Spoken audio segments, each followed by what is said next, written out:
Assalamualaikum dan salam sejahtera. Apa khabar? Apa khabar? Pak Suhara, anda semua sihat dan ceria selalu ya. Baik, dalam siri kali ini Pak Su nak kongsikan bersama anda 7 fungsi atau kepentingan emosi dan perasaan dalam kehidupan seharian kita ya. Seperti mana yang Pak Su pernah sebutkan dulu, kita ada minda rasional dan kita juga ada minda emosional dan kita juga ada minda bijaksana ya. Jadi dalam kita menghayati kehidupan kita, meneruskan kehidupan kita, kita menggunakan ketiga-tiga minda ini, minda rasional, emosional dan juga minda bijaksana. Jadi minda emosional juga punya pengaruh yang besar ya dalam kehidupan kita ya. Dan kalau kita teliti ya, kalau kita dalam seharian hidup kita ni kita tidak melibatkan minda emosional, maka kita tak boleh nak gerakkan diri kita ya. Kita tak boleh nak memajukan diri kita ya. Kita tak boleh merasa kebahagiaan, ketenangan sebagainya kalau kita tidak menggunakan minda emosional. Memang betul minda rasional sangat penting dari segi fakta, data ya, dari segi logik ya, dari segi rasional itu penting ya. Tapi apapun dalam kehidupan kita ni, kerana hidup ini warna-warni ya, maka kita memerlukan elemen emosi dan juga perasaan ya. Baik, kita cuba lihat satu persatu apakah yang Pak Su maksudkan sebagai fungsi-fungsi ataupun kepentingan emosi dalam kehidupan. Yang pertama kalau kita lihat di sini emosi dan juga perasaan ya, kita dulu pernah belajar emosi utama ialah emosi gembira ya, emosi sedih, emosi marah, emosi takut, emosi jijik dan juga emosi terkejut. Itu adalah emosi yang dasar ya. Baik, dalam membantu untuk kelangsungan kehidupan dan motivasi kehidupan ya, misalnya masa kita bayi dulu, kita tak boleh menggunakan minda rasional. Kita tak boleh bercakap ya, kita tak boleh memberi arahan pada mak kita, mak saya lapar, tak boleh. Kita bayi kan. So kita banyak menangis ya, menjerit ya dan sebagainya, menunjukkan ekspresi muka ya, menggunakan bahasa-bahasa emosi ya untuk kita teruskan kehidupan kita.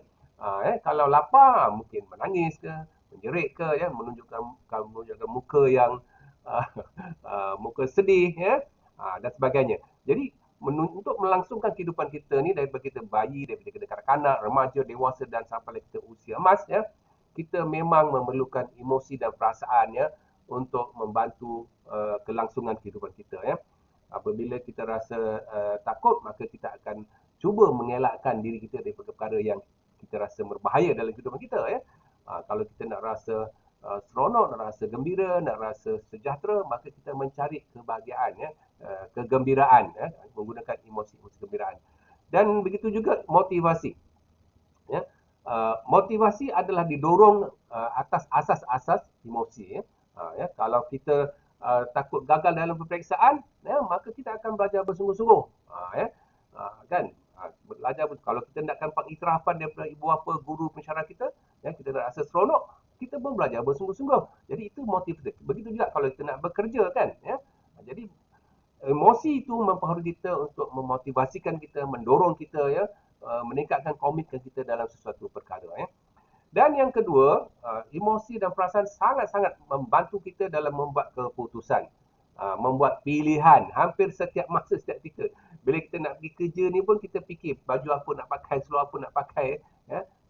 Di tempat kerja macam tu juga ya. Jadi kita banyak membuat keputusan, kita nak membeli belah, kita nak memilih kursus, kita nak itu, nak ini, semua kita memerlukan proses membuat keputusan atau pilihan. Dan emosi sangat mempengaruhi dalam menentukan keputusan kita ya. Sebab itu kalau kita perhatikan ya, kalau orang nak beli kereta kan, ada bermacam-macam warna kereta. Kenapa orang tu beli warna merah ya? Kenapa Pak Su suka warna hitam pula? Yang ni pula kenapa suka warna biru? Yang ni pula kenapa suka warna hijau ke, grey ke dan sebagainya. Jadi pilihan-pilihan itu adalah asas emosi, asas perasaan ya, yang mempengaruhi kita membuat satu keputusan. Kadang-kadang kita tak boleh buat keputusan kalau kita tidak libatkan elemen atau unsur emosi ataupun perasaan ya. Dan yang ketiga, setiap hari kita menjalinkan hubungan ya dengan seseorang ya. Kalau dalam konteks rumah tangga, dengan suami, dengan isteri, anak, dengan cucu, dengan jiran dan sebagainya, kita menjalinkan hubungan dan berkomunikasi. Ya, untuk membolehkan kita menjalinkan hubungan komunikasi, kita kena mengambil kira perasaan kita, emosi kita dan perasaan orang lain.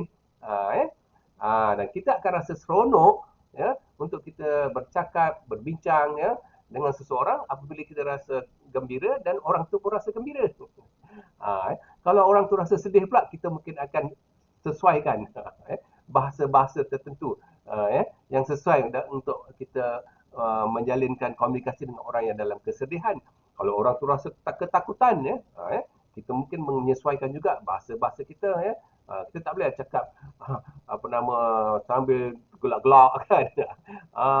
Ketawa berdekah-dekah kan. Tak boleh sebab orang tu dalam kesedihan. So kita sentiasa menggunakan unsur emosi dan perasaan, mengambil kira sama ada emosi kita ataupun emosi atau perasaan orang lain untuk kita memastikan hubungan kita dan komunikasi kita menjadi lebih berkesan dan begitu juga emosi dan perasaan membantu kita untuk menentukan batasan-batasan tindakan umpamanya kalau emosi marah kita tahu kalau orang tu dalam keadaan marah ataupun kita dalam keadaan marah, kita tahu uh, ketika itu kita tak boleh buat satu keputusan besar dalam kehidupan kita kerana dalam keadaan marah keputusan kita biasanya tidak rasional, tidak objektif tidak tepat kerana tidak berasaskan fakta, lebih kepada emosi. So kita akan tahu kalau dalam keadaan macam ni ini dia punya boundary dia.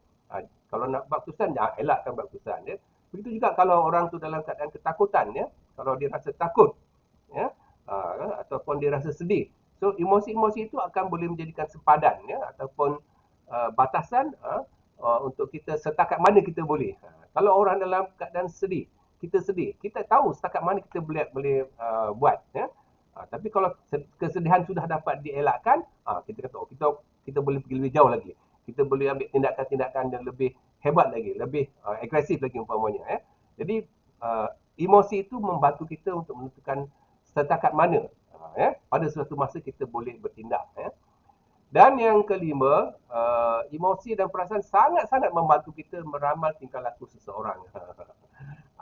Kalau di tempat kerja tu kan, kalau kita nak katalah kita nak mohon cuti punya kan, atau kita nak minta bantuan kepada seseorang atau bos kita kan, kita tengoklah dia punya emosi dia macam mana kan. Kalau dia punya emosi, perasaan atau mood dia dalam keadaan tidak baik, itu tak sesuai lah.